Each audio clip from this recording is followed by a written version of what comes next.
మనందరికీ ఒక ఇన్స్పిరేషన్ భువనేశ్వరమ్మ. ఈనాడు మైనారిటీలు అని కేవలం ఎన్నికలు వస్తున్నాయి కాబట్టి మాట్లాడుతున్నారు. మన దేశం ఎంతో గొప్ప దేశం.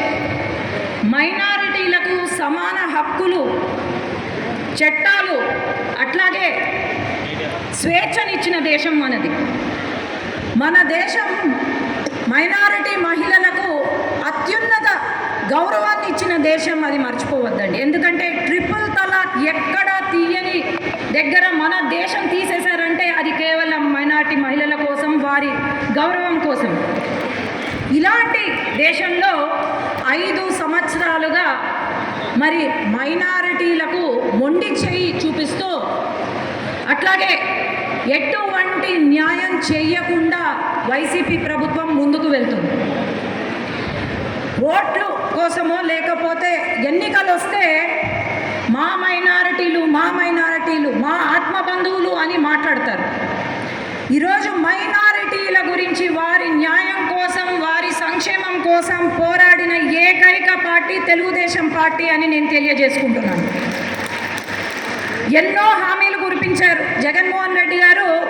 మన నంద్యాలకు వచ్చి ఎన్నో హామీలు కురిపించారు. మరి మైనారిటీలకు సబ్ ప్లాన్లు అమలు చేశారా అంటే చేయలేదు.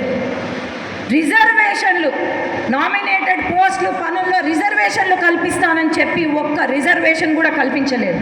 ఉన్న 5% రిజర్వేషన్ ఏదైతే ఉందో మైనారిటీలకు, అది 4% చేసి ఈరోజు ఒక రాజ్యసభ సభ్యుల్ని పంపించి ఆ 4% రిజర్వేషన్ని కూడా తీసేయమని చెప్తారు వైసీపీ ప్రభుత్వం. ఈనాడు ఉర్దూ యూనివర్సిటీలు ఏవైతే ఉన్నాయో అవి తెచ్చింది కూడా చంద్రబాబు నాయుడు గారు తప్ప ఇంకెవ్వరూ లేరు. ఉన్న ఉర్దూ యూనివర్సిటీలు, శంకుస్థాపనలు చేసిన ఉర్దూ యూనివర్సిటీలు ఏవైతే ఉన్నాయో అవి కూడా పక్కన పెట్టి ఈరోజు వైఎస్ఆర్సీపీ ప్రభుత్వం ముందుకు వెళ్తుంది. అట్లాగే ఉర్దూని 2వ లాంగ్వేజ్గా, భాషగా మార్చిన ఏకైక వ్యక్తి చంద్రబాబు నాయుడు గారు. ఈరోజు మన విదేశీ విద్యను అందించారు. మరి వైఎస్ఆర్సీపీ ప్రభుత్వంలో ఎంతమందికి విదేశీ విద్యను అందించారో చెప్పండి. తెలుగుదేశం ప్రభుత్వం హయాంలో మసీదులను కాపాడుకున్నారు, వక్ఫ్ బోర్డ్ ల్యాండ్లను కాపాడుకున్నారు. ఇచ్చు భూమి కూడా కబ్జాకి గురి కాలేదు. కానీ ఇక్కడ వక్ఫ్ బోర్డ్ ల్యాండ్ అన్నీ కబ్జా పాలైనాయి.